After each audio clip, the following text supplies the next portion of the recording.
Mercy. Okay, Nanay Mercy. Nice meeting you. Nanay, may papakita siya sa'yo. Sasabihin siya sa'yo. So ma'am, now I'm here come for teaching health education, and summer I'm here to improve nutrition to you and your family using our locally food. Tuturuan ka niya, Nanay.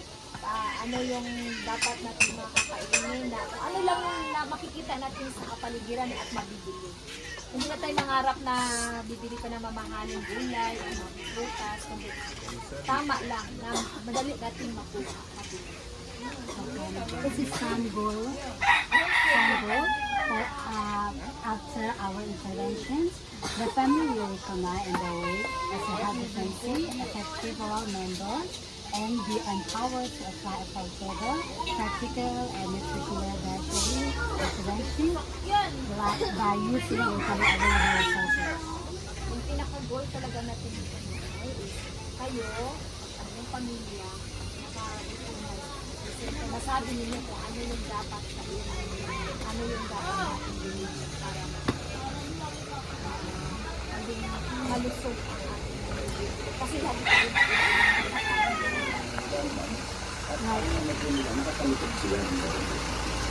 So I would like to explain signs of the tiger. For the first one, I like to say what is the underweight. So before I ask about the underweight, I would like to ask some questions. That is, have you noticed any children in the neighborhood who looks smaller or weaker compared to other their kids? Nay, ang sasabi siya sa'yo kung ano yung mga underweight, kulang malnutrition, kulang sa timbang, or tama lang, or sobra naman sa timbang. Ang tanong niya ngayon, may napapansin ka ba sa kapaligiran mo na may mga bata na kulang sa timbang? Kapag mo ako, She said her grandchild is experiencing malnutrition. so that I would like to explain what is underweight. So imagine a child who always look tired and catch cold often and isn't growing as tall as other kids their age.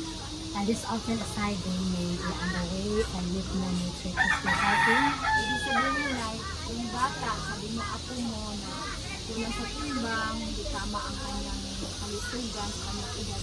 Madalas nagkakasakit, hindi, ang tubo niya ay hindi tama, iba siya sa ibang mga bata na malusog. So the second one, why is it happening? Bakit ito nangyayari? Ang kulang sa sapagkat and risks of being underweight. So before I explain this title, I like to ask some questions again. What kinds of food challenges do you face in your home? For example, is it hard to buy vegetables, milk, or eat regularly? Ano yung naranasan mo, ma'am, na anong problema, mga bakit kaya hindi ako hindi tama ang nutrition ng mga anak ko sa pamilya? Ano yung mga naranasan ng problema? Kulang ko sa pera, gano'n ko pa. We always lack of money to buy nutritious food. Gusto mong bibili ng mga prutas ko. She wants to buy fruits, but the no money. Actually, this is the problem in this environment.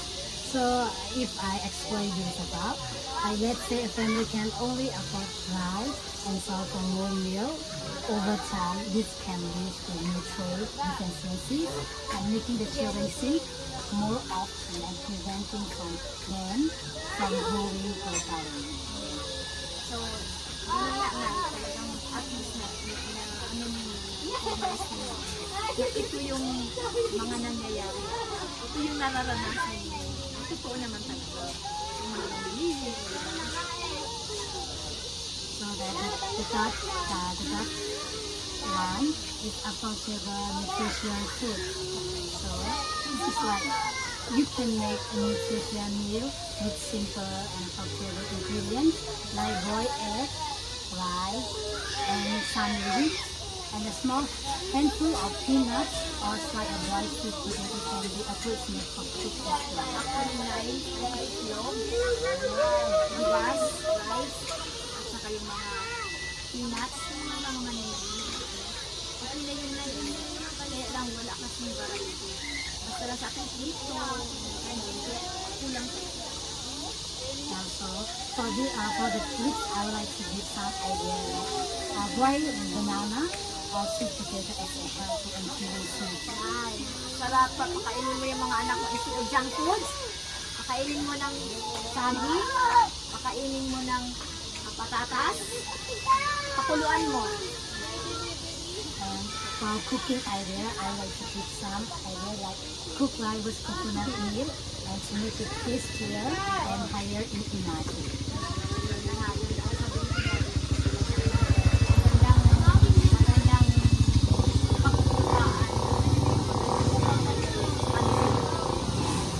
For the fourth one, simple meal plan, and I would like to ask you, do you think your family would like this meal? Which one are easier for you? Ay, ganyan ka ng mga plano kung paano. Ngayon ang tanong, sa'yo ngayon ng ano ba yung madalas para sa'yo simple na pag-prepare?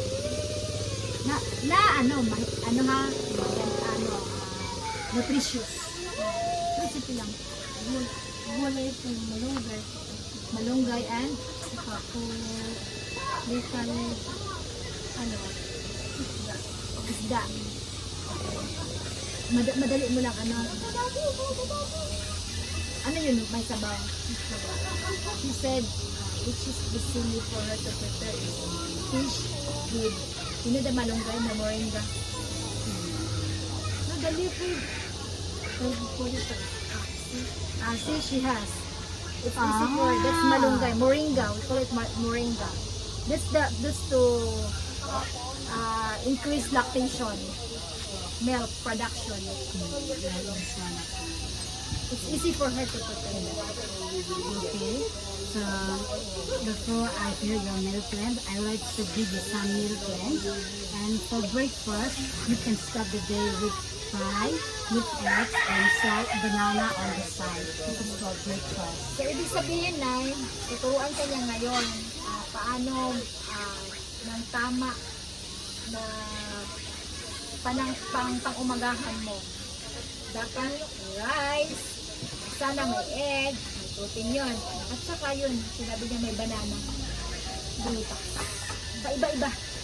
Hindi lang puro rice, iba-iba, variety. So for lunch, you can make like beans, blanca, Moringa. moringa, this leaf, or fried sweet potato. You can eat for your lunch. Sa lunch naman mo, sa tanghalian mo naman, ay ibahin mo na. Yung breakfast mo, iba naman yun. Sa lunch, iba naman. It is very simple because it's without meal, right? Yes. So depend on your financial, you can eat it kind of. Alam mo na, simple lang yun. Simple lang. Kasi tayo, ito may time kang magluto, di ba, Nay? Di, wag lang yung puro prito, wag yun. Kumbaga, maiba naman. Gusto ko naman lang ilaga na saging, ganyan. Alam mo ba yung ganun? May variety. Iba-iba. For dinner, you can eat rice with the split leaf. Split leaf. I don't know how to explain it. Ako na, it's a leaves. Something is also vegetable. Oh yeah. Vegetable din na eh. And then fresh papaya slice. Oh, most fresh. of the breakfast, lunch, and dinner, including fruit. It's very good for the healthy. Nay, mas maganda kasi. Ano bang prutas na makikita mo dito? Yung nahihingi mo, papaya. Papaya. Oh. Papaya, ganun. At least meron kang prutas. Okay. So the last one. for healthy food pyramid, like for example, the bottom of the pyramid has vegetable, and then fruit because we need to eat the most of things every day. Dapat kasi araw-araw yung pagkain natin, yung hindi lang yung nakakasawa. Tsaka hindi lang yung hindi lang yung paulit-ulit. Kasi doon tayo nagkakaroon ng problema eh. Paulit-ulit. If you want to add more, you can add tomato or squeeze or let's put this or banana in your meal. And then, Sauce? and then Ketchup? Ketchup? yes, you can just put them as well. And then at the Ketchup top, ba? minsan po. So at the top, you should eat some every day for the sweet, and then savory drink instead of noodle. Alam mo yung mga noodle. Huwag na yung kasi madali ka nga lang. Hindi. Dapat ibahin mo kasi hindi healthy yung taas yung salt, kasi kaya lalo kong mahahal. Nay, ilang taon na kayo? 47. Wala kayong iniinyang sakit? May kami, lang, tuhod. Tuhod. So that's all. So but for this time is for evaluation. I would like to all evaluate, and I would like to ask some questions to mine. And then for the first one, can you name 3 appropriate Alam naman, pwede mo bang magpakaroon ng dalawang pagkain na makikita mo lang o mabibili mo dito sa paligid mo na maganda para magulat na maganda sa kalusugan mo? Anong mga yun? Saging puso na Banana? minsan kangkong Kangkong yun, kangkong? yes, Kangkong yan. yes, this is good. For the second question, what is one example of a daily breakfast? Okay. Only one? Yes, yes. Bigyan mo daw siya ng isang halimbawa ng balanse na breakfast. Tangkan mo ba yung breakfast? Umagahan. Balanse ha? Lugaw. Porridge. Ang porridge. Porridge. Ano pa? Coffee lang din. Coffee. Wala kasi yung ibang Just the porridge. Porridge.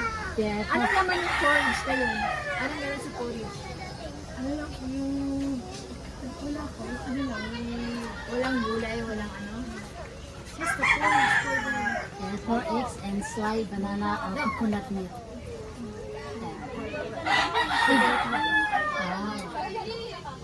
Okay, thank you so much. And the third question, what are some signs of being underweight? Okay.